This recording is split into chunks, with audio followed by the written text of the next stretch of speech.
It's Thursday, the 18th of September. Welcome to the PDB Afternoon Bulletin. I'm Mike Baker, your eyes and ears on the world stage, and still on the road. Let's get briefed. First up, Russia's offensive appears to have stalled, and in some areas, it's Kyiv's forces pushing forward, reclaiming lost ground. We'll have the latest from the front. And later in the show, another dangerous encounter in the South China Sea. Chinese and Philippine vessels collide near a disputed shoal, with injuries reported, and both sides, of course, trading blame. But first, today's afternoon spotlight. It's been a while since we've taken a look at the situation on the ground in Ukraine, and that's partly because, through the summer, the story has been a familiar one. Russia pushing forward with slow, grinding offensives, and Ukraine struggling to hold them back. But in recent days, the story has shifted. Moscow's summer offensive appears to have wound down, and Ukraine is not only holding the line, but even gaining back some ground. Now, you wouldn't know that if you listened to the Russian leadership. At the end of August, the chief of Russia's general staff, Valery Gerasimov, declared what he called, quote, major victories in both eastern and southern Ukraine. He claimed thousands of square kilometers of territory had been captured, along with scores of villages and towns. He even suggested his troops were on the verge of surrounding a key Ukrainian stronghold. Now, as it turns out, and I know this is hard to believe, but Valery Gerasimov might have been a big fibber. Independent assessments paint a very different picture. Western analysts, Ukrainian officials, and even some pro-Russian military bloggers say those claims are wildly inflated. The true gains are far smaller than the Kremlin admits, and whatever territory Russia has taken has come at an extraordinary cost in lives and equipment. One analyst compared Russia's approach to cooking the books. You set vague goals, you push the line forward just a bit, and then declare the results as proof of victory. Russia has even recycled old maps from earlier in the year to make it look like this summer's campaign was more successful than it actually was.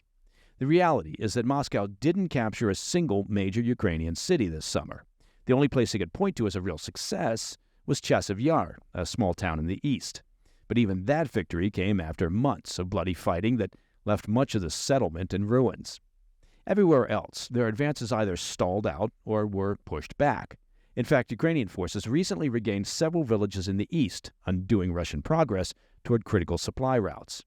And while these gains aren't huge in size, they matter because they show Ukraine can still seize the initiative, even after months of being on the defensive.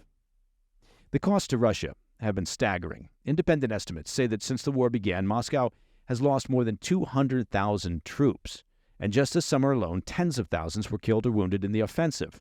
Soldiers describe being thrown into what they call, quote, meat assaults, waves of men sent forward in frontal attacks until the survivors finally take a position.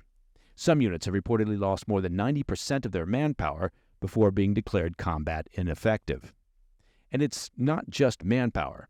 Russian commanders appear to be rationing tanks and armored vehicles, holding them back to avoid rapid destruction at the front. Many troops rely on civilian vehicles bought with donations, only to see them destroyed within days. So why inflate the gains? Well, analysts say the goal is twofold.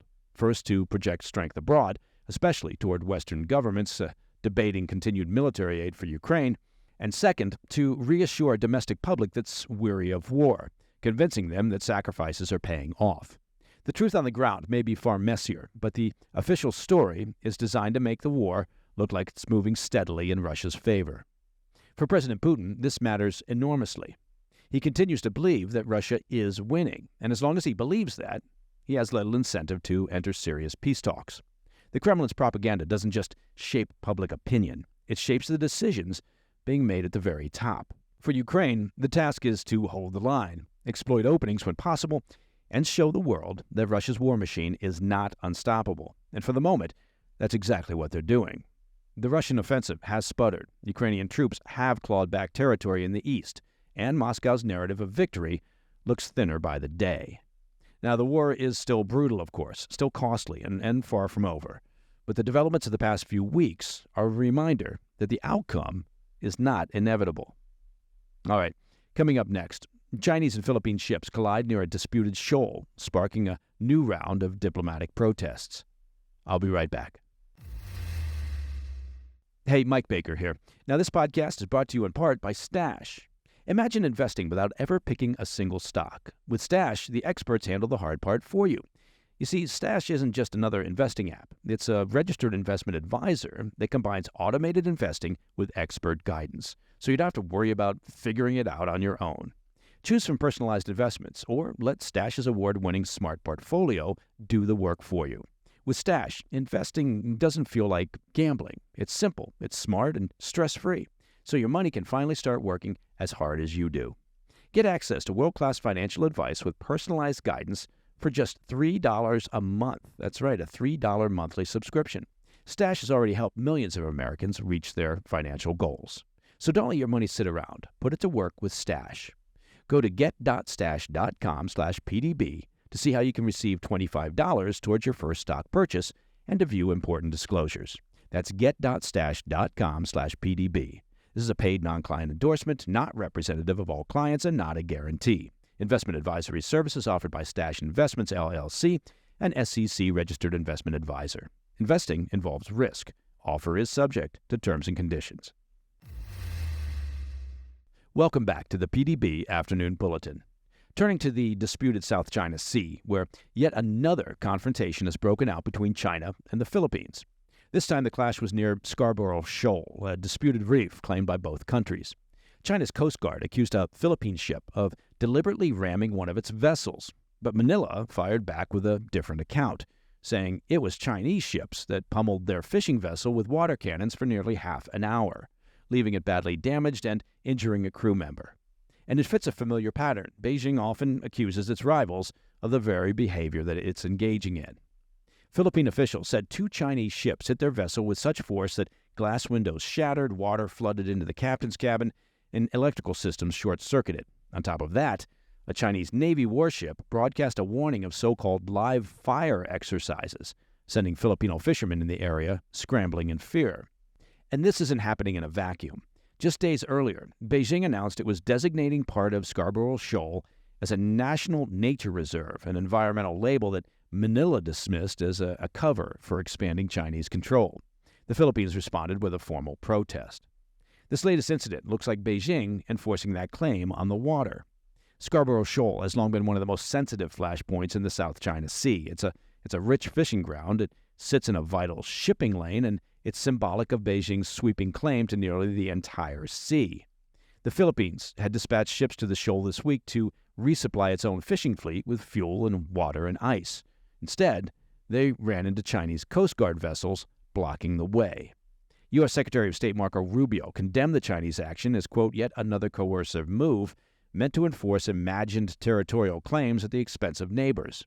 The United Kingdom, Australia, and Canada voiced support for Manila as well, with Ottawa saying outright that China was using environmental protection as a pretext for taking control of the shoal.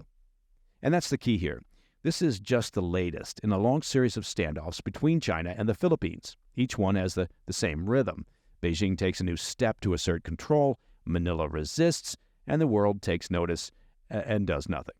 The difference this time is that a Philippine ship was left damaged and a crew member injured, making the confrontation harder to brush off as routine harassment.